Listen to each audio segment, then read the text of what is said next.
현재 글을 쓰는 시점으로 넷플릭스 드라마 오징어 게임이 대박이 났다. 오징어 게임은 한국 드라마 최초로 넷플릭스 콘텐츠 1위를 차지했고 세계적으로 화제를 모으며 찬사를 받고 있다. 그런데 신기한 것은 오징어 게임의 인기가 중국에서도 폭발적이라는 것이다. 이것이 왜 신기한 것이냐면 중국에는 넷플릭스 서비스가 되지 않기 때문이다.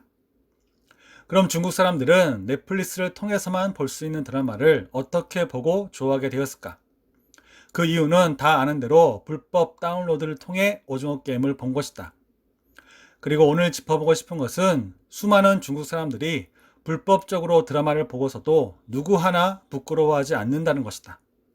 만약 이런 행위가 부끄러운 것이라면 중국에서 오징어 게임이 인기 있다는 말은 세계 밖으로 퍼지지 않았을 것이다.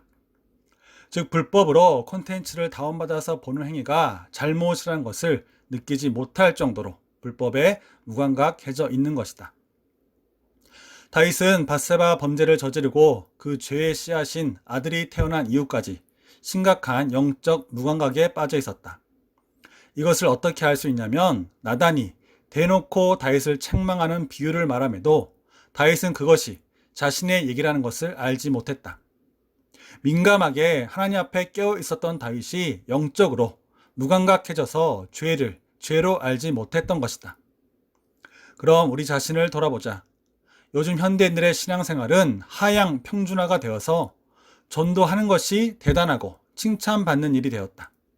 신앙인이라면 당연한 전도가 하면 대단한 것이고 안 하는 것이 당연한 일이 된 것이다.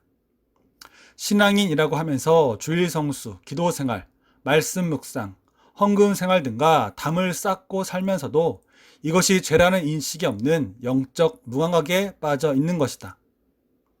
마치 중국에 있는 사람이 오징어 게임을 봤다고 아무 거리낌 없이 얘기하는 것처럼 오늘날 신앙인들도 집사 명찰을 달고 있어서는 안 되는 자리, 해서는 안 되는 행동을 대놓고 하고 있다. 영적 무감각에 빠져서 이것이 불법이라는 것을 알면서도 많은 사람들이 다 이렇게 한다는 비겁한 핑계를 대고 있는 것이다. 어리석은 개구리가 아직은 온도가 미지근하지만 계속 가열되고 있는 냄빗물에 들어가 좋다고 수용하고 있다.